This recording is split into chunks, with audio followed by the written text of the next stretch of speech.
Hi friends, అందరూ ఎలా ఉన్నారు? మీరందరూ బాగుండాలని మనస్ఫూర్తిగా కోరుకుంటున్నా. ఇక మన ఛానల్లో వీడియో నచ్చినట్టయితే మీరందరూ ప్లీజ్ వెళ్ళే ముందు ఒక చిన్న లైక్ చేయండి, అలాగనే ఒక చిన్న సబ్స్క్రైబ్ చేసుకోండి. సబ్స్క్రైబ్ చేసుకోవడం వల్ల నేను చేసే ప్రతి వీడియో మీ దాకా వస్తుంది, మీరు వెంటనే చూసి ఆనందించవచ్చు. సో ఈరోజు లేట్ చేయకుండా అయితే కథలోకి వెళ్ళిపోదాం. ఈరోజు మన కథ ఏంటంటే చాలా స్పెషల్గా, ఎవ్వరూ ఊహించలేని విధంగా ఉండే కథ. దయ్యాన్ని ప్రేమించిన ఒక మనిషి కథ. అలానే దయ్యం ఆ మనిషితోటి ఏం చేసింది, వాళ్ళిద్దరూ చివరికి ఎటువైపు దారి తీశారు అనేదే ఈ స్టోరీ ఉండబోతుంది. చాలా ఇంట్రెస్టింగ్ అయితే ఉండబోతుంది. ఎవ్వరూ మిస్ చేయకుండా చివరి వరకు చూసుకుంటారని నేనైతే అనుకుంటున్నాను. ఇక ఈరోజు కథలోకి వెళ్దాం. ఆనంద్ చాలా ధైర్యవంతుడు. చిన్ననాటి నుంచి కూడా వాళ్ళ ఇంట్లో కానీ అలానే వాళ్ళ ఊర్లో కానీ అందరూ కూడా మెచ్చుకునే ఒకే ఒక మాట, చాలా ధైర్యం ఉందని. ఎవరైనా సాధించలేని పని ఆనంద్కి తెలిసింది అంటే ఆ పని సాధించేదాకా నిద్రపోడు. ఇక ఆ పని సాధించిన తర్వాత అందరూ వచ్చి మెచ్చుకుంటుంటే ఆనంద్ పడే ఆనందం అంతా ఇంత కాదు, చాలా ఎక్కువగా. అలానే ఆ ఊరిలో ఒక మంచి పేరు ఉంటుంది ఆనంద్కి. ఇక తన ఫ్రెండ్స్ కానీ, తన రిలేటివ్స్ కానీ, తన ఇంట్లో వాళ్ళు కానీ ఎప్పుడూ కూడా ఆనంద్ అలానే ధైర్యంగా ఉండడం చూసి చాలా ఇష్టపడిపోతూ ఉంటారు. అలానే ఆడపిల్లలందరికీ కూడా ఆనంద్ లాంటి భర్తే రావాలని కోరుకుంటూ ఉంటారు. ఇక ఆనంద్ వెంట పడని వాళ్ళంటూ ఉండరు. ప్రతి అమ్మాయి ఆనందం చూడగానే తనకి అలా భర్త అంటే ఆనంద్ లాగానే రావాలి అనే కోరిక కూడా ఉంటుంది వాళ్ళందరికీ. ఇక ఆనంద్ ఎక్కడికి వెళ్ళినా చుట్టూ అమ్మాయిలు చేరడం, మాట్లాడడం, పెళ్లి చేసుకోమని అడగడం తనకి కొత్తేమీ కాదు. ఎప్పుడూ కూడా అదే విధంగా ఉంటూనే ఉంటుంది. తనకు ఒక వయసు వచ్చిన దగ్గర నుంచి చుట్టూ కూడా అమ్మాయిలే ఉంటూ ఉంటారు ఎక్కువ శాతం. ఇక ఆనంద్ ఎవరి వైపు కూడా తిరిగి చూడడు. చాలా మంచివాడు. ఎంత ధైర్యవంతుడో అంత సహనవంతుడు కూడా. ఎప్పుడూ కూడా ఒక అమ్మాయి అందాన్ని కానీ, ఒక అమ్మాయిని కానీ ఆకర్షించడం కానీ, లేకపోతే మోసాలు చేయడం కానీ, లేకపోతే తప్పుగా ప్రవర్తించడం కానీ ఆనంద్కి అలవాటు కూడా లేదు. మరి ఇంకంత మంచి ఆనంద్ ఎలా దయ్యం ప్రేమలో పడతాడు, ఏ విధంగా ఏమవుతుంది అనేది ఈ స్టోరీలో భాగం. ఇక ఆనంద్ ఫ్రెండ్ వాళ్ళకి కాలేజ్కి హాలిడేస్ ఇవ్వడం వల్ల తన ఊరికి వెళ్ళాలి అని అనుకుంటాడు ఆనంద్. కానీ తన ఫ్రెండ్ మా ఊరికి రావద్దులే, ఇక్కడే ఉందాం, లేదంటే నేను మీ ఊరికి వస్తాను అని అంటూ ఉంటాడు. ఎప్పుడు కూడా ప్రతి సంవత్సరం ఆనంద్ వాళ్ళ ఫ్రెండ్ వాళ్ళ ఊరికి వెళ్దామనుకున్నా ఆ ఫ్రెండ్ మాత్రం ఆనంద్ని ఊరికి రానివ్వడు. ఎందుకంటే అక్కడ ఒక చిన్న సమస్య ఉంది. ఆ సమస్య ఆనంద్ దాకా రావడం అతని ఫ్రెండ్కి అయితే ఇష్టం లేదు. కానీ ఈసారి ఆనంద్ మాత్రం చాలా మొండి పట్టుదల పట్టాడు. తన ఫ్రెండ్ వాళ్ళ ఊరికి వెళ్ళాలి, ఇక అది కూడా తనకు చెప్పకుండా నేను వెళ్ళి తనకు సర్ప్రైజ్ ఇవ్వాలి, తను ఎందుకో నన్ను రానియట్లేదు, ఆ విషయం నేను తెలుసుకోవాలి అని అనుకుంటూ ఆనంద్ బ్యాగ్ అయితే ప్యాక్ చేస్తూ ఉంటాడు. ఇక ఆనంద్ వాళ్ళ అమ్మా నాన్న ఆనంద్ దగ్గరికి వచ్చి, నువ్వైతే ట్రిప్కి వెళ్తున్నావు, చాలా జాగ్రత్తగా ఉండు, ధైర్యం సాహసం అనుకుంటూ ఏది పడితే అది ముందుకు వెళ్ళొద్దు, చాలా జాగ్రత్తగా ఉండు, అక్కడ మేము కూడా ఉండం కదా, సరే ఎంజాయ్ అయితే చెయ్యి కానీ ఇబ్బందుల్లో పడి మాత్రం తిరిగి రావద్దట్లా, సంతోషంగా ఉండు అని చెప్పి తన చేతికి కొంత డబ్బులు ఇచ్చి సరదాగా వెళ్ళిరా అని చెప్పి ఇక ఆనంద్ని సాగనంపిస్తారు. అలా బస్ ఎక్కిన ఆనంద్ తన ఫ్రెండ్ వాళ్ళ ఊరిలో దిగుతాడు. దారి పొడుగుతా కూడా చాలా చల్లటి పొలాలు, చల్లటి చెట్లు, అలానే చక్కటి వాతావరణం. అసలు ఆ పల్లెటూరుని చూసిన తర్వాత ఆనంద్కి చాలా మంచిగా అనిపిస్తుంది. ఇక అక్కడ తన ఫ్రెండ్ వాళ్ళ ఇల్లు ఎక్కడా అని వెతుక్కుంటూ చివరికి తన ఫ్రెండ్ వాళ్ళ ఇంటికి పోతాడు. అలా బయట నిలబడి తన ఫ్రెండ్ని పిలుస్తూ ఉంటాడు. లోపల నుంచి బయటకు వచ్చిన తన ఫ్రెండ్ ఆనంద్ని చూసి ఆశ్చర్యపోతాడు. నువ్వేంట్రా ఇక్కడికి వచ్చావు, నువ్వు ఎలా వచ్చావు, మా అడ్రస్ ఎలా తెలిసింది అని అడుగుతూ ఉంటాడు ఆనంద్ని. అప్పుడు ఆనంద్, ఎరా నువ్వు నాకు చెప్పకపోతే నాకు తెలియదు అనుకుంటున్నావా, ఎలా అయినా కనుక్కొని నేను వచ్చేస్తాను, ఇక ఈ సంవత్సరం మీ ఊరిలో మీ ఇంట్లోనే నేను ఉంటుంటాను, ఖచ్చితంగా ఈ ట్రిప్ మొత్తం మీ ఊరిలోనే మనం ఎంజాయ్ చేయాలి, ఇక దిగంగానే కూడా మీ ఊరు నాకు చాలా బాగా నచ్చింది అని అంటూ ఉంటాడు. కానీ ఆనంద్ ఫ్రెండ్ మొహంలో తెలియని బాధ, తెలియని ఆందోళన ఎక్కువగా కనిపిస్తూ ఉంటుంది ఆనంద్కి. అప్పుడు ఆనంద్, ఏరా నేను ఇక్కడికి రావడం నీకు ఇష్టం లేదా, ఎందుకలా మొహం మార్చేశావు అని అడుగుతూ ఉంటాడు. దానికి అతను, లేదురా నువ్వు రావడం నాకు సంతోషంగా ఉంది, కానీ మనం పొద్దస్తమానం బయట తిరగొద్దు, ఇంట్లోనే ఉందాము అని అంటూ ఉంటాడు.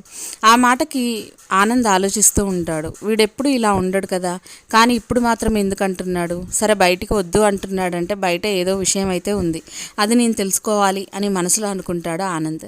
ఇక వాళ్ళిద్దరూ కూడా కలిసి కూర్చొని భోజనం చేసి, బయటికి వెళ్దాం పద, సరదాగా అలాగా వెళ్ళి కాసేపు ఊరు చూసొద్దాంపా, మీ ఊరు నాకు చూయించవా అని అడుగుతూ ఉంటాడు ఆనంద్. కానీ ఆనంద్ ఫ్రెండ్ మాత్రం అందుకు రెడీగా ఉండడు. నాకు కాలు నొప్పిలేస్తుందిరా, నువ్వు కూడా బయటికి వెళ్ళొద్దు, రేపు వెళ్దాంలే, ఈరోజే కదా నువ్వు వచ్చావు, ఫ్రెష్ అప్ అయ్యి నువ్వు కాస్త రెస్ట్ తీసుకో, రేపు వెళ్దాము, మాటిస్తున్నాను కదా రేపు తీసుకొని వెళ్తాను, ఇక నువ్వు ఫ్రెష్ అప్ అయ్యి కాసేపు పడుకో, నేను కూడా వెళ్ళి పడుకుంటాను అని తన రూమ్కి తను వెళ్ళిపోతాడు. ఇక ఆనంద్కి మాత్రం లోపల ఆలోచన పెరుగుతూ ఉంటుంది. ఎందుకు వీడు వద్దంటున్నాడు, అసలు ఇక్కడ ఏం జరుగుతుంది, బయటికి పోతా అంటే ఎందుకు వద్దంటున్నాడు, అయినా బయటికి పోవాలంటే వాడు నాకు అడ్డా, నేను బయటికి వెళ్తాను, అసలు నేనే కనుక్కుంటాను అని అనుకుంటూ ఉంటాడు ఆనంద్. ఇక అనుకున్నదే తడువుగా ఆనంద్ బయటకు వస్తాడు. అలా కొద్ది దూరం నడుచుకుంటూ ముందుకొచ్చేసరికి ఆనంద్ దృష్టి ఒక చెట్టు వైపు పడుతుంది. ఆ చెట్టు చూడ్డానికి చాలా పెద్ద వయసులో ఉన్నదానిలాగా ఉంటుంది. ఇక అలానే వెడల్పు కూడా చాలా ఎక్కువగా ఉంటుంది. అది మర్రి చెట్టు, దానికి ఊడలు కూడా చాలా ఎక్కువగా ఉంటాయి. ఊడలు ఉండడం కూడా ఏదో చిన్న చెట్టులాగా కాకుండా ఎన్నో సంవత్సరాల నుంచి ఉన్న చెట్టుకి ఊడలు ఎలా అయితే లావుగా మారి ఉంటాయో అలానే ఉన్నాయి. ఇక ఆ చెట్టును చూడంగానే ఆనంద్, ఇది ఎన్నో సంవత్సరాల నుంచి ఉన్న చెట్టులాగా ఉంది, సరే పద అక్కడికి వెళ్ళి దగ్గరికి వెళ్ళి చూసొద్దాం అని అనుకుంటాడు మనసులో. ఇక అలాగా ఆ చెట్టు వైపు పోతుంటే అటువైపు నుంచి ఊళ్ళో వాళ్ళు వస్తూ ఉంటారు. ఇక ఊళ్ళో ఉండే జనాభా అటువైపు నుంచి వస్తూ ఆనంద్ ఆ చెట్టు వైపుకి వెళ్ళడం గమనించి ఒక పెద్ద ఆయన ఆనంద్ దగ్గరికి వచ్చి, ఎటు వెళ్తున్నావు బాబు అని అడిగితే, ఆ చెట్టు దగ్గరికి వెళ్తున్నానండి, అది చాలా పెద్ద చెట్టులాగా అనిపిస్తూ ఉంది, చూద్దామని వెళ్తున్నాను అంటే ఆ పెద్ద ఆయన ఆనంద్ తోటి, నువ్వు అటు వెళ్ళొద్దు, అటు ఆ చెట్టు దగ్గర ఒక దయ్యం ఉందని మాకు చిన్నప్పటి నుంచి చెప్తూ ఉంటారు, మేమెవ్వరం కూడా సాహసించము, అయితే ఆ చెట్టు మీద దయ్యం ఉన్న విషయం అయితే నిజమే, మేము కూడా దాని గురించి విన్నాము, అలానే అది చాలా చంపేస్తుంది మనుషుల్ని అని అంటూ ఉంటాడు ఆ పెద్దాయన. ఆ పెద్దాయన మాటలకి ఆనంద్ చాలా నవ్వుతాడు. ఏంటండి మీరు ఈ కాలంలో ఉండి కూడా దయ్యాలను మీరు నమ్ముతారా, నేనైతే నమ్మను, అయినా దయ్యాలు ఎందుకుంటాయండి, అవి మనుషుల్ని ఎలా చంపేస్తాయి అని అంటూ ఉంటాడు. ఆ మాటలకి ఆ పెద్ద ఆయన భయపడిపోతూ, నువ్వు ఈ ఊరు వాడివి కాదనుకుంటా, అందుకే నీకు ఈ విషయం తెలియదు, మా చిన్ననాటి నుంచి చెప్పే ఒక సంఘటన, ఒక అమ్మాయి ప్రేమించిన అబ్బాయి చేతిలో మోసపోయి ఆ చెట్టుకి ఉరివేసుకొని చనిపోయింది. అప్పటి నుంచి ఆమె ఆత్మ ఆ చెట్టు మీదే ఉంటుంది. ఆమెకి ప్రేమించుకున్న వాళ్ళు దగ్గరగా ఉన్నా ఆమె సహించలేదు, వెంటనే వాళ్ళని చంపేసి అక్కడ వేలాడదీసేస్తుంది. అలానే ఆ చెట్టు దగ్గరికి ఎవ్వరు వెళ్ళినా వాళ్ళని ప్రాణాలతో వదిలేయదు. అందుకని మేము మా చిన్నతనం నుంచి కూడా ఆ చెట్టు దగ్గరికి వెళ్ళాలంటే భయపడతాము. ఇప్పుడు నువ్వు కొత్తవాడివి కాబట్టి నీకు ఈ విషయం చెప్తున్నాను, ప్రాణం మీద ఆశ ఉంటే నువ్వు ఆ చెట్టు దగ్గరికి వెళ్ళొద్దు, వెనక్కి వెళ్ళిపో అని చెప్పి అటువైపు వెళ్ళిపోతాడు ఇంకా పెద్ద ఆయన. అది విన్న ఆనంద్కి ఆశ్చర్యం వేస్తుంది. అలాగనే తన మనసులో ఒక పెద్ద ఆలోచన వస్తుంది.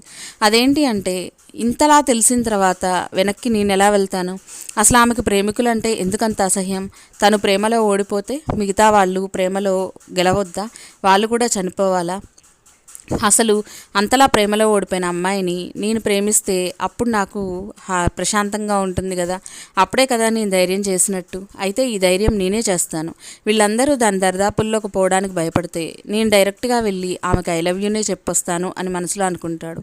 అనుకున్న విధంగానే పోయి తన జేబులో ఉన్న పెన్నును తీసి ఆ చెట్టు కొమ్మ మీద ఒకవైపుకి ఐ లవ్ యూ అని చెప్పి రాసి, కింద నీకు కూడా నా మీద ప్రేమ ఉంటే నువ్వు నా దగ్గరికి రా అని రాసి అక్కడి నుంచి వెళ్ళిపోతాడు ఆనంద్.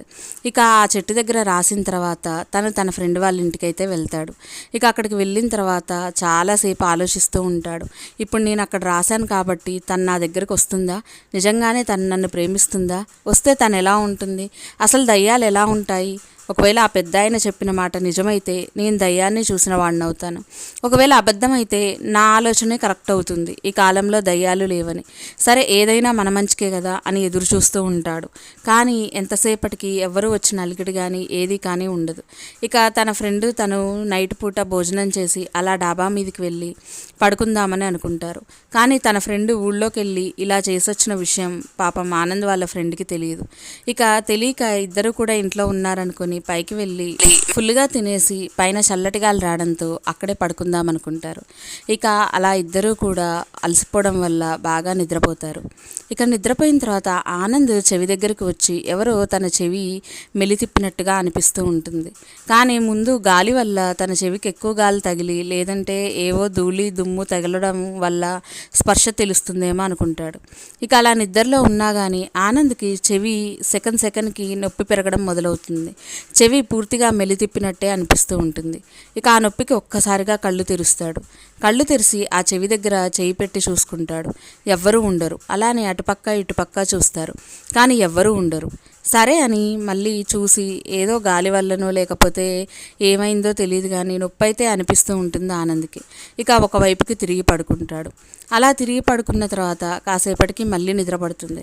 నిద్ర పట్టిన కాసేపటికి మళ్ళీ ఎవరో వచ్చి కాలు మీద కర్ర తీసుకొని వచ్చి పొడుస్తున్నట్టుగా ఉంటుంది. అలా పొడుస్తున్నట్టుగా ఉండేసరికి మళ్ళీ నిద్రలోంచి లేస్తాడు. ఇక తన కాలుని చూసుకుంటే అక్కడ భాగం ఎర్రగా అవుతుంది. కానీ ఎదురుగా కానీ పక్కన కానీ ఎవ్వరూ ఉండరు. ఇక ఇదంతా చూసిన తర్వాత ఆనంద్కి పైన పడుకోవడం మంచిది కాదులే, రూమ్కి వెళ్ళి పడుకుందామని తన ఫ్రెండ్ని నిద్ర లేపి ఇద్దరూ కూడా వాళ్ళ రూమ్కి వెళ్ళి పడుకుంటారు. అలా పడుకొని నిండుగా దుప్పటి కప్పుకొని నిద్రపోతూ ఉంటాడు. ఇక నిండుగా దుప్పటి కప్పుకొని నిద్రపోయిన తర్వాత కాసేపటికి ఎవరో కూడా వచ్చి ఆనంద్కి చక్కెరగిల్లలు పెడుతున్నట్టుగా తన చెయ్యి దగ్గర భాగంలో చక్కెరగిల్లలు పెడుతున్నట్టుగా అనిపిస్తూ ఉంటుంది.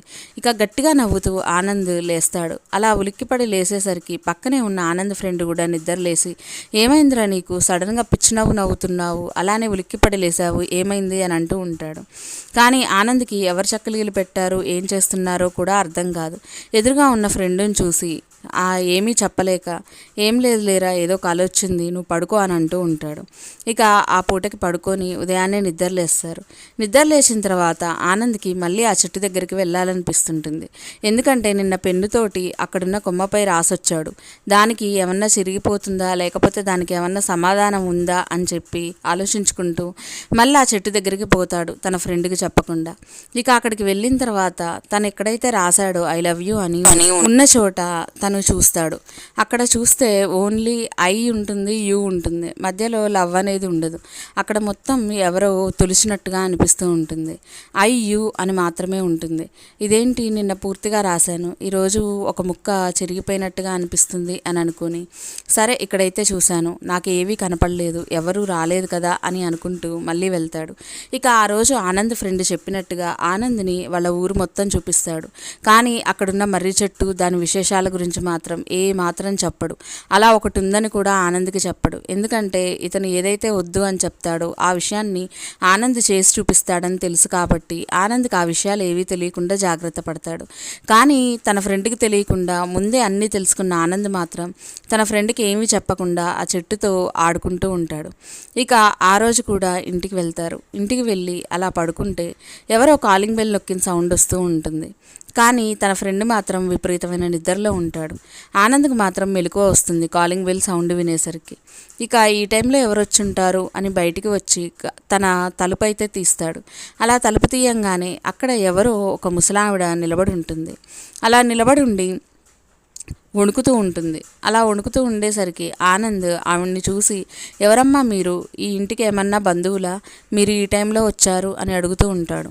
అప్పుడు ఆ ముసలావిడ అవునయ్యా నేను నీకు బంధువుని అందరికీ బంధువుని, నాకు చాలా చలివేస్తుంది, ఈ పూటకి మీ ఇంట్లో ఉండి రెస్ట్ తీసుకోవచ్చా, రేపు ఉదయాన్నే వెళ్ళిపోతాను, మాకు తెలిసిన వాళ్ళే వీళ్ళు అని అంటూ ఉంటుంది.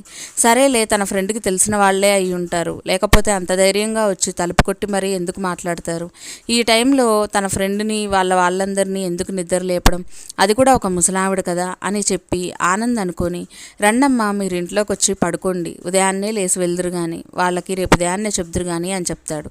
ఇక ఆమె లోపలికి వస్తుంది. తను లోపలికి అడుగు పెట్టడంతో ఇంట్లో ఉన్న కరెంటు పోతుంది. ఇక అలా కరెంటు పోయేసరికి బాగా చీకటిగా ఉంటుంది. ఈ చీకట్లో పాపం వణుకుతున్న ముసలావిడ ఎలా ఉందో అని తన చేతిలో ఉన్న ఫోన్ తీసి టార్చ్ లైట్ ఆన్ చేసి తనకు దారి చూపిస్తూ ఉంటాడు. ఇక ఆమె ముందుకు నడుస్తూ ఉంటుంది. ఒక నులక మంచం చూపించి దాని మీద పడుకోమని చెప్పి ఇక తను తినడానికి ఏమన్నా తీసుకొద్దామని కిచెన్లోకి వెళ్తాడు ఆనంద్. అలా కిచెన్లోకి వెళ్ళిన ఆనంద్కి అక్కడ ఫ్రూట్స్ కనిపిస్తాయి. ఇక ఆ ఫ్రూట్స్ తీసుకొచ్చి ఆ ముసలావిడికి ఇద్దామని వచ్చి చూసేసరికి నులక మంచమే కాదు, అక్కడ ఎవ్వరూ కూడా మనిషి జాడ ఉండరు. అయితే చేతిలో ఉన్న టార్చ్ లైట్ వేసి మొత్తం కూడా చూస్తూ ఉంటాడు. కానీ తలుపు వేసినట్టుగానే ఉంటుంది. కానీ ఆ నులక మంచం మీద అప్పటిదాకా మాట్లాడిన ముసలావిడ ఉండదు. టార్చ్ లైట్ తోటి ఆవిడ ఎటైనా వెళ్ళిపోయిందా అని మొత్తం వెతుకుతూ ఉంటాడు. ఈలోపు ఒక స్తంభం వైపుకి వేయంగానే అక్కడ ఎవరో నల్ల జుట్టు విరబోసుకొని ఒక మనిషి ఆకారంలో కనిపిస్తూ ఉంటుంది. అయితే అది ఆ ముసలావిడే అనుకొని, ఏంటమ్మా మీరు ఇక్కడే నిలబడ్డారు, మీకోసం ఇవి తీసుకొచ్చాను, ఫ్రూట్స్ తినండి అని అంటూ ఉంటాడు. ఈలోపు ఆమె ఒక్కసారిగా సీరియస్గా చూస్తూ వెనక్కి తిరుగుతుంది. తిరిగేసరికి ఆ టార్చ్ లైట్ కరెక్ట్గా ఆమె కళ్ళల్లోకే పడుతుంది. ఆమె కళ్ళు చూడ్డానికి మనిషి కళ్ళలాగా లేవు.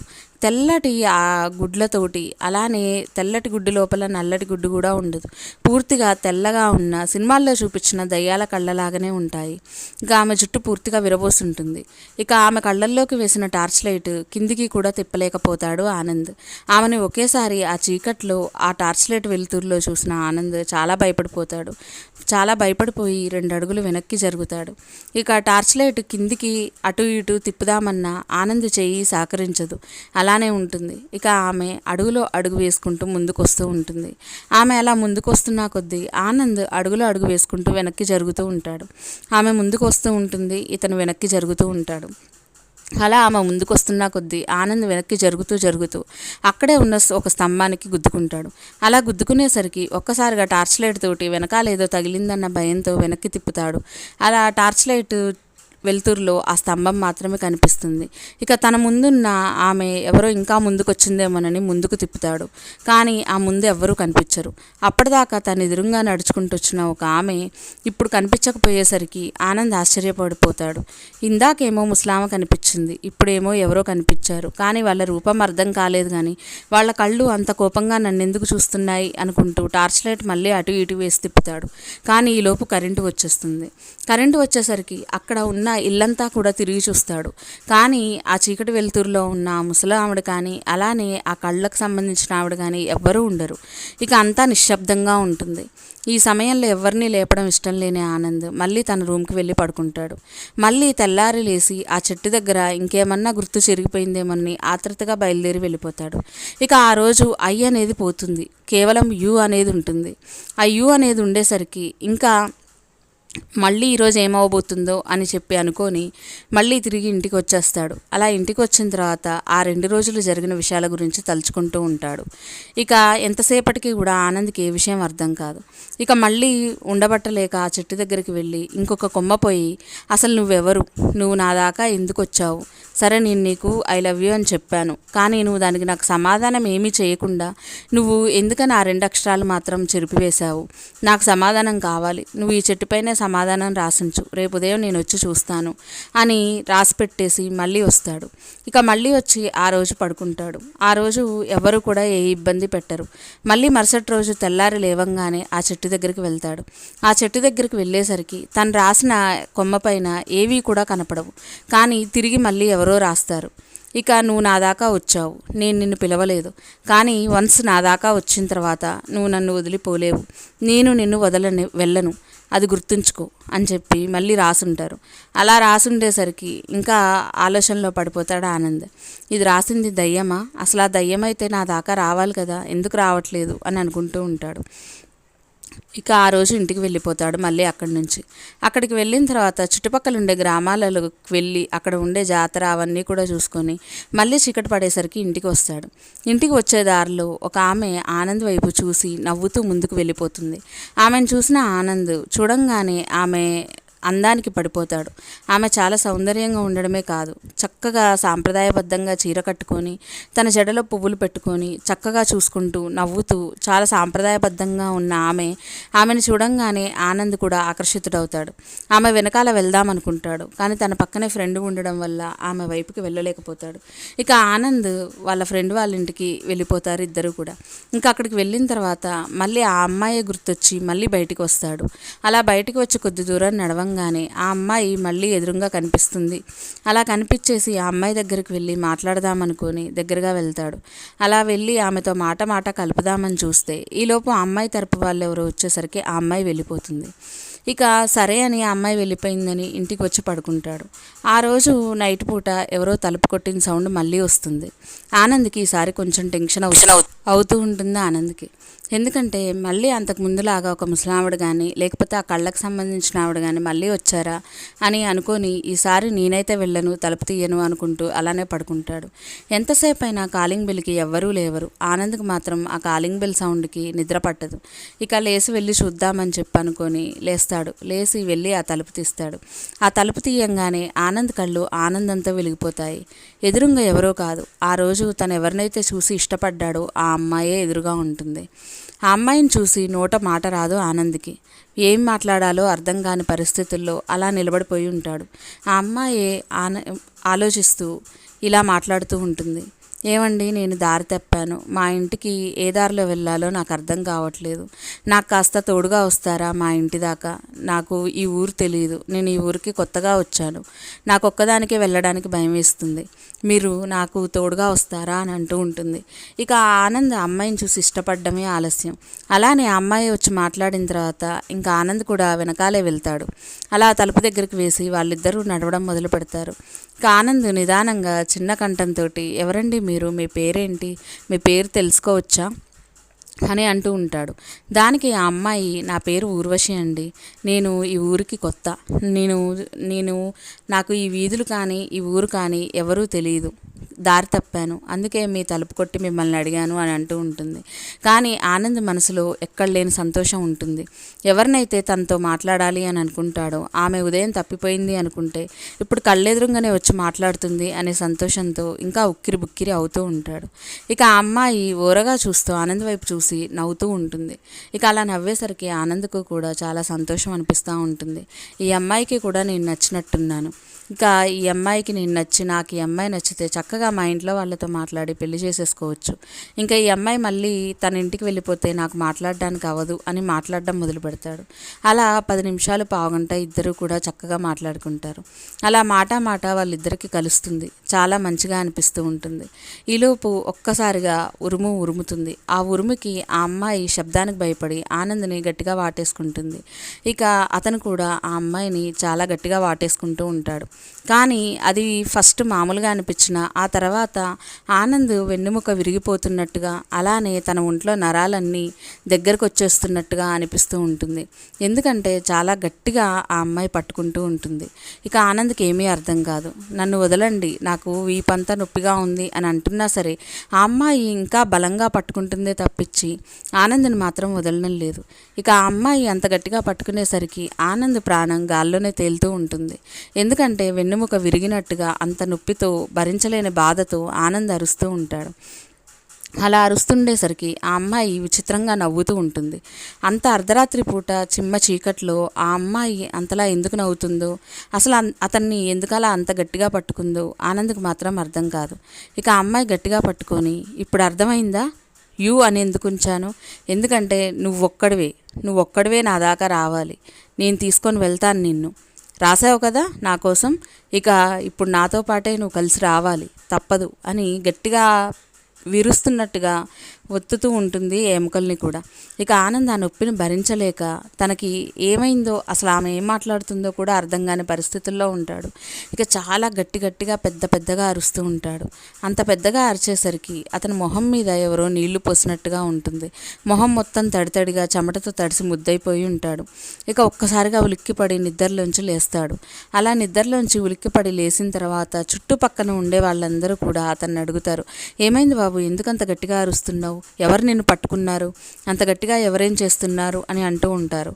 అప్పుడు అతని స్పృహలోకి వచ్చిన ఆనంద్, ఇంతసేపు నేను కలగన్నానా, ఆ అమ్మాయి నాకేంటి అలా కనిపించింది, ఉదయం అంత మంచిగా ఉంది, కానీ కలలో ఆ అమ్మాయి ఎందుకు అలా ప్రవర్తించింది, అయినా చెట్టు మీద రాసిన యు అనే దాని గురించి ఆ అమ్మాయి ఎలా చెప్తుంది అని రకరకాల ఆలోచనలతోటి అతను ఆలోచిస్తూనే ఉంటాడు, అవతల వాళ్ళు అడిగిన ప్రశ్నలకి సమాధానం చెప్పకుండా.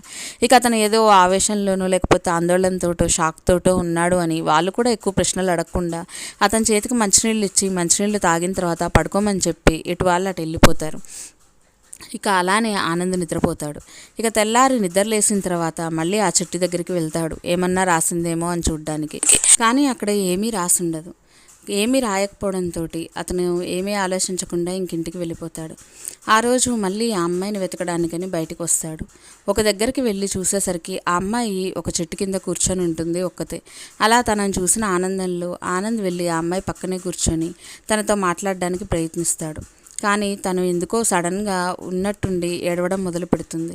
అలా అమ్మాయి ఏడ్చేసరికి ఆనంద్కి భయం వేస్తుంది. నేను వచ్చి కూర్చున్నాకే ఆ అమ్మాయి ఎందుకు ఏడుస్తుంది అని కొద్దిగా దూరంగా జరిగి కూర్చుంటాడు. అలా జరిగి కూర్చున్నా కానీ ఆ అమ్మాయి ఏడుస్తూ ఉంటుంది. ఇక ఏమైందో అసలు అడిగి తెలుసుకుందామని ఆనంద్ ఆ అమ్మాయి దగ్గరకు వచ్చి, మీరెవరండి, మీ పేరేంటి, అయినా మీరు ఇప్పుడు సడన్గా ఎందుకు ఉన్నట్టుండి ఏడుస్తున్నారు అని అని అడుగుతాడు ఆనంద్. ఆ మాటలకి ఆ అమ్మాయి, నా పేరు ఊర్వశి అండి, ఇక నేనెందుకు ఏడుస్తున్నానో మీకు నేను ఎందుకు చెప్పాలి, అవసరమైంది అని అడుగుతుంది. దానికి అతను, అవసరం ఏముందనేం కాదండి, నేను మామూలుగానే అడిగాను, సరే ఒక ఫ్రెండ్గా అడుగుతున్నాననే అనుకోండి, ఒక ఫ్రెండ్ అయితే మీరు చెప్పరా, అలానే మీ సమస్య ఏంటో నాకు చెప్పండి, వీలైతే సమస్య పరిష్కరించే ఛాన్స్ ఉంటే నేను పరిష్కరిస్తాను అని అంటూ ఉంటాడు. ఇక ఆ మాటలకి ఆ అమ్మాయి కూడా సంతోషించి నవ్వుతూ, అవునా సరే అండి, నేను పలానా వ్యక్తిని ప్రేమించాను, అతని పేరు పలానా అని చెప్పి ఆ వ్యక్తి నన్ను చాలా మోసం చేశాడు, మా ఇద్దరి మధ్య చాలా గొడవలే జరిగాయి, కానీ నేను చాలా ఎక్కువగా ప్రేమించాను అతన్ని, అతను మాత్రం నన్ను అవసరానికే వాడుకున్నాడు, ఇక నాకు చచ్చిపోవాలి అనిపిస్తుంది, ఇప్పుడు ఏం చేయమంటారో మీరే చెప్పండి అని అడుగుతూ ఉంటుంది. ఆ అమ్మాయి అలా మాట్లాడేసరికి ఆ గుండె ముక్కలైపోతుంది. తను ప్రేమించిన అమ్మాయి తన కళ్ళెదురుగానే ఉండి ఆ అమ్మాయి ఎవరినో ప్రేమించానని చెప్పేసరికి ఆనంద్ తట్టుకోలేకపోతాడు. తన కళ్ళల్లో నీళ్లు తిరుగుతాయి. ఇక ఏడుస్తూ బాధపడుతూ అలా కళ్ళల్లో నీళ్లు తుడుచుకుంటూ ఆనంద్ ఆ అమ్మాయిని అడుగుతాడు, సరే ఎవరతను చెప్పండి, అతను మిమ్మల్ని ఎందుకు మోసం చేశాడో తెలుసుకోవడానికి ప్రయత్నిస్తా, వీలైతే మీకు మాట ఇచ్చినందుకు మీ ఇద్దరిని కలపడానికి ప్రయత్నిస్తా, నాకెవరో చెప్పండి అని అంటూ ఉంటే, నిజంగా ప్రేమించే వాళ్ళు ఈ లోకంలో ఎంతమంది అండి, ఎవరైనా అవసరానికి వాడుకునే వాళ్ళే ఉంటారు, నిజమైన ప్రేమ ఈ లోకంలో లేనే లేదు, అసలు ప్రేమించుకునే వాళ్ళు కరెక్ట్గా ఎవరూ ప్రేమించట్లేరు అని అంటూ ఉంటాడు. అలా మీరు అనొద్దండి, నాలాగా నిజంగా ప్రేమించే వాళ్ళు కూడా ఉంటారు, నేను నిన్న మిమ్మల్ని మొదటి చూపులోనే ఇష్టపడ్డాను, కానీ మీకు ఆ విషయం చెప్పేలోపు మీరు ఇప్పుడు ఈ విషయం నాకు చెప్పారు, అయినా సరే మీ ఇద్దరిని కలుపుతాననే నేను మాటిచ్చాను, నా మనసులో మీ మీద ఉన్నది స్వచ్ఛమైన ప్రేమ, ఇక మీరంటే నాకు చాలా ఇష్టం, కానీ మీ ఇద్దరిని కలపడమే నాకు ఇష్టం, ఇప్పుడు చెప్పండి అతను ఎవరో, నేను కలుపుతాను అని అంటూ ఉంటాడు. సరే కలుపుతారా, నిజంగా కలుపుతారా అని అంటూ ఉంటుంది. చెప్పండి, నేను నిజంగానే కలుపుతాను, అతనిని మిమ్మల్ని కలుపుతాను అని అంటూ ఉంటాడు.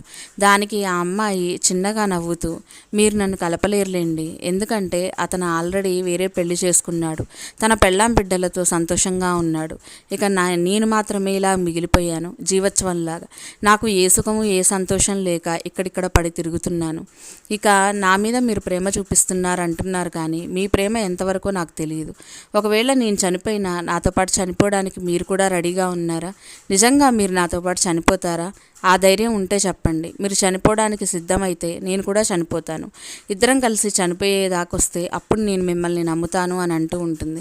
దానికి ఆనంద్, మీరు నన్నే ఛాలెంజ్ చేస్తున్నారా, మీతో పాటు చావడానికైనా నేను రెడీ, పదండి ఖచ్చితంగా చచ్చిపోతాను మీతో పాటు అని అంటూ ఉంటాడు. ఇక ఆ అమ్మాయి ఆనంద్ అన్న వెంటనే ఆనంద్ చేయి పట్టుకొని నడుస్తూ ముందుకు తీసుకొని వెళ్తూ ఉంటుంది. ఇక ఆనంద్ కూడా ఏదైనా సరే నచ్చిన అమ్మాయి కోసం ఏది అడిగినా చెయ్యాలి, తను కూడా చనిపోతా ఉంటుంది కాబట్టి నేను కూడా దానికి రెడీనే అని అనుకుంటూ ఆ అమ్మాయి వెనకాలే తనకు తెలియకుండానే చాలా స్పీడ్గా నడుస్తూ ఉంటాడు. ఇలా ఆ అమ్మాయి ఆ చెట్టు దగ్గరికి తీసుకొని వెళ్తుంది. అక్కడున్న 2 తాళ్ళు తీసుకొని ఆ చెట్టుకి ఉరితాళ్ళులాగా వేస్తుంది. ఇక ఆ చెట్టు ఏదో కాదు, తను రోజు ఆ చెట్టు మీద రాస్తున్న ఆ పెద్ద మర్రి చెట్టే అది. ఇక దానికి 2 తాళ్ళు కట్టి 2 కుర్చీలు తెచ్చి నిలబడమని చెప్తుంది. ఇక ఆమె మాటలకి ఆనంద్ కూడా ఆ కుర్చీల మీద నిలబడి ఇద్దరూ కూడా తాళ్ళు మెళ్ళో వేసుకొని కుర్చీలను తన్నమని చెప్తుంది ఆమె చెప్పంగానే కూడా ఆ కుర్చీని తంతాడు ఆనంద్. ఇక తన మెడ ఆ తాడుకి వేలాడుతూ ఉంటుంది. కాళ్ళు చేతులు గిలిగిలా కొట్టుకుంటూ ఉంటాడు. ఇక ఆ అమ్మాయి కూడా అలానే వేలాడుతూ ఉంటుంది. కానీ 2 నిమిషాలకి అతను ఇటు చూసేలోపు ఆ అమ్మాయి కనిపించదు. అలానే అక్కడ తాడు కానీ కుర్చీ కానీ ఏవీ కనపడవు. ఈలోపు అలా చూసి ఆనంద్ ఆశ్చర్యపోతూ ఉంటాడు. కానీ తన చేతులు కాళ్ళు విలవిల్లాడుతూ కొట్టుకుంటూ ఉంటాయి. తన ప్రాణం ఇంకా గాల్లో కలవదు. చివరి శ్వాస తీసుకుంటున్నట్టుగా ఆనంద్కి అర్థమవుతుంది. ఈలోపు ఆ తాడు దానంతటకది తెగి కింద పడిపోతుంది. కింద పడ్డ ఆనంద్ గొంతు సరిచేసుకుంటూ బాగా ఎక్కువగా దగ్గుతూ అలా ఆయాసపడుతూ ఉంటాడు. కానీ ఆ తాడు ఎలా కట్ అయిందో ఆనంద్కి మాత్రం అర్థం కాదు. ఈలోపు చెట్టు వెనకాల నుంచి ఆమె మళ్ళీ వస్తుంది. ఆమెను చూసిన ఆనంద్ ఆశ్చర్యపోతూ అలా చూస్తూనే ఉంటాడు. మాట్లాడడానికి నోటి నుంచి మాట రాదు. ఎందుకంటే తాడు తన నోరు మాట్లాడలేనంతగా గట్టిగా బిగుసుకుంటుంది కాబట్టి. ఇక ఆ అమ్మాయి వచ్చి ఆనంద్ ఎదురుగా కూర్చొని, నాకు ఈరోజు చాలా సంతోషంగా ఉంది. అసలు నేనెవరో నీకు తెలుసా? నేనెవరో నీకు తెలియకుండానే నా కోసం చనిపోదామని నువ్వు ఇక్కడ దాకా రావడం నాకు చాలా సంతోషంగా ఉంది. అయితే ఇప్పుడు నా స్టోరీ చెప్తాను విను. మొన్న నీకు ఒక ఆయన ఎదురుపడి ఒక అమ్మాయి ఈ చెట్టుకు ఉరివేసుకొని చనిపోయింది అని చెప్పాడు కదా. ఆ అమ్మాయి ఎవరో కాదు, నేనే. నేను నా ప్రేమలో విఫలమయ్యి అతను నన్ను మోసం చేసి వెళ్ళేసరికి తట్టుకోలేక నేను వచ్చి ఈ చెట్టుకి ఊరేసుకొని చనిపోయాను. చనిపోయిన దగ్గర నుంచి నా ఆత్మ ఈ చెట్టు చుట్టూ తిరుగుతూనే ఉంది. అయితే ఈ చెట్టు మీద నేను ఊరేసి చంపే వాళ్ళందరూ కూడా ప్రేమలో ఒకళ్ళనొకళ్ళు మోసం చేసుకునేవాళ్ళు. అవతల వాళ్ళని బాగా దెబ్బతీసిన వాళ్ళని మాత్రమే తీసుకొచ్చి నేను చంపుతూ ఉంటాను. కానీ నీలాంటి అమాయకుడిని మాత్రం కాదు. ఈ ప్రపంచంలో జరగని ఒక విచిత్రం నీ జీవితంలో నా జీవితంలో జరిగింది. ఎవ్వరూ కూడా ఒక దయ్యానికి ఐ లవ్ యూ అని చెప్పరు. కానీ నీ నిస్వార్థమైన ప్రేమ, నీ పిచ్చితనం చూసి నాకు చాలా మంచిగా అనిపించింది. అందుకే నీ దగ్గరికి రావాలి అనుకున్నాను. కానీ నువ్వు నిజంగా అలా ప్రేమిస్తావా ఒక మనిషిని అని నాకు అనిపించింది. అందుకోసం ఈ అమ్మాయి రూపంలో నీ ముందుకొచ్చాను. ఇక నిజంగా నీ ప్రేమ చాలా నిజం. నువ్వు ఒక అమ్మాయి కోసం చనిపోవడానికి, అది కూడా తెలియని అమ్మాయి కోసం చనిపోవడానికి ముందుకొచ్చామంటే ఇక నీ ప్రేమలో ఎలాంటి ఇబ్బంది కానీ లేకపోతే ఎలాంటి ద్రోహం కానీ ఇలాంటివి ఏవీ ఉండవు. అందుకే నిన్ను ఇలా పరీక్షించాను. కానీ నువ్వు ఊరికి వేలాడుతున్నావే కానీ ఎటువంటి నిష్కల్మషం లేని మనసు నీది. అందుకే నిన్ను ప్రాణాలతో వదిలేశాను. ఇప్పటిదాకా ఎవరినైనా మోసం చేసే వాళ్ళనే చంపాను కానీ అమాయకుల్ని, తప్పు చేయని వాళ్ళని నేను ఎప్పుడూ కూడా శిక్షించలేదు. ఇప్పుడే నా ఆత్మకు కూడా విముక్తి కలుగుతుంది. ఒక నిజమైన ప్రేమని నా జీవితంలో, ఒక నిజమైన ప్రేమని, నిజమైన స్వచ్ఛమైన మనిషిని నిన్ను చూడగలిగాను. అందుకే నేను చాలా సంతోషంతో పైకి వెళ్ళిపోతున్నాను. ఇక ఈ చెట్టు మీద దయ్యాలు కానీ ఏవీ ఉండవు. ఇంకొక విషయం నీకు చెప్పాలి ఏంటి అంటే, నువ్వు నాకు ఐ లవ్ యూ అని చెప్పావు. అది కూడా ఒక రాత రూపంలో రాసావు. ఇక నేను మనిషి రూపంలో నీకు కనిపిస్తూనే చెప్తున్నాను. నేను చాలా మనస్ఫూర్తిగా చాలా ఇష్టంగా నీకు చెప్తూ ఉన్నాను. నువ్వంటే నాకు కూడా చాలా ఇష్టం. కానీ నీతో బతికే అర్హత నాకు లేదు. నేను మనిషిని కాను. అలా అని నిన్ను చంపి నిన్ను దయాన్ని చేసి నాతో పాటు తీసుకెళ్ళలేను. మనిషిగా బతికే స్వేచ్ఛ నీకుంది. నన్ను నేను చంపుకొని నేను తప్పు చేశాను అని అనుకుంటూ ఉంటాను. నా కోపమైనా, నాదేదైనా పగైనా తప్పు చేసిన వాళ్ళనే కానీ తప్పు చేయని వాళ్ళని నేను ఎప్పుడూ శిక్షించలేదు. ఇక నీ జీవితం చాలా ఉంది. నువ్వు ప్రశాంతంగా బతుకు. ఇక ధైర్యము సాహసము అని అందరూ ఇలాంటి పిచ్చి పిచ్చి ప్రయత్నాలు ఎప్పుడూ కూడా చేయకూడదు. నువ్వు నీ పాటికి నీ ఊరు వెళ్ళు. ఇంకా ఈ ఊరు వచ్చినా సరే ఈ చెట్టు మీద కానీ ఈ దరిదాపుల్లో కానీ నా ఆత్మ ఉండదు. నేను ఇంకా పైకి వెళ్ళిపోతున్నాను. అది కూడా నిన్ను చాలా ఇష్టపడుతూ నేను పైకి వెళ్ళిపోతున్నాను. నువ్వు నీ జీవితంలో నీకు నచ్చిన భార్య, అలాగనే నిన్ను అర్థం చేసుకునే ఒక మంచి భార్య రావాలని నేను కూడా మనస్ఫూర్తిగా కోరుకుంటున్నాను అని తన చెయ్యి ఆనంద్ తల మీద ఆనిస్తుంది. అలా ఆనిచ్చేసరికి అప్పటిదాకా ఆనంద్ పడుతున్న విపరీతమైన బాధ తగ్గిపోతుంది. మెడ చుట్టూ ఉన్న గాయం తగ్గిపోతుంది. అలానే ఆనంద్ గొంతు కూడా మామూలుగా మారిపోతుంది. అప్పుడు ఆనంద్కి అర్థమవుతుంది తన నొప్పి తీసేసింది, తన పవర్ యూజ్ చేసి తన ఒంట్లో ఉన్న ఆ ఇబ్బందిని తీసేసింది అని. వెంటనే లేచి, నిజంగా నీలాంటి అమ్మాయి నాకు పరిచయం అవడం నా అదృష్టం. నేను మొదటిసారిగా ప్రేమించింది ఒక దయ్యాన్ని అని అనుకుంటుంటే నాకే ఒక ఆలోచన వస్తూ ఉంటుంది. నిజంగా ఇందులో కూడా ఇంత మంచి వాళ్ళు ఉన్నారా? దయ్యాన్ని చూశాననే కానీ వాళ్ళ గురించి మిగతా వాళ్ళు చెప్పిన కథల్లాగా ఇది లేదు. నువ్వు చాలా మంచిదానివి, ఇక నువ్వంటే నాకు కూడా ఇష్టమే అని చెప్తూ ఉంటాడు ఆనంద్. ఆ మాటలకి ఆమె ఆత్మ సంతోషంతో గాల్లోకి తేలి పైకి వెళ్ళిపోతుంది. ఆనంద్ కళ్ళ ముందు తను అలా వెళ్ళిపోతూ ఉంటే ఆనంద్ కంట్లోంచి నీళ్లు జలపాతంలా రాలుతూ ఉంటాయి. ఇక చాలా సంతోషంగా ఆనంద్ వాళ్ళ ఫ్రెండ్ వాళ్ళ ఇంటికి వెళ్తాడు. ఇక అక్కడికి వెళ్ళి తన ఊరు వెళ్ళడానికి సర్దుకుంటూ ఉంటాడు. ఇక ఆనంద్ వాళ్ళ ఫ్రెండ్ వచ్చి, అరే నీకు ఒక విషయం చెప్పాలి, ఇన్ని రోజులు నీ దగ్గర ఒక విషయం దాచిపెట్టాను. మా ఊరిలో ఒక మర్రి చెట్టు ఉంది, దాని కథ అంతా చెప్తూ ఉంటాడు. ఇక ఆ కథ చెప్పిన తర్వాత, సరేరా ఇంక నేను ఏ సాహసాలకి ఎలాంటి వాటి జోలికి నేను పోదలుచుకోవట్లేదు. నాకు ఒక మంచి ఫ్రెండ్ చెప్పింది అలాంటి వాటి జోలికి పోవద్దని. తన మాట నేను వింటాను. ఇక నేను అలాంటివి ఏవి చెయ్యను. అందరికీ నచ్చినట్టు ఎవరు ఏది చెప్పినా వింటానే తప్పించి దానికి ఎగనెస్ట్గా నేను వెళ్ళను అని చెప్పి చాలా చిరునవ్వుతోటి ఆ ఊరి నుంచి బయలుదేరుతాడు ఆనంద్. ఇక తన ఊరు వెళ్ళి తెలుసుకొచ్చిన విషయాలు తన మనసులో ఎప్పటికీ గుర్తుండిపోతాయి. ఇకపోతే ఈరోజు కథ అయితే ఇదేనండి. మీ అందరికీ నచ్చిందని అనుకుంటాను. నచ్చితే ఒక చిన్న లైక్ చేయండి. అలాగనే ప్లీజ్ అండి సబ్స్క్రైబ్ చేసుకోండి. పక్కనే ఉన్న బెల్ కూడా కొట్టేయండి. అప్పుడే నేను చేసే వీడియో నోటిఫికేషన్స్ మీ దాకా వస్తాయి. Thank you so much for watching. మళ్ళీ వీడియోతో మీ ముందుకు వచ్చేస్తాను. బాయ్.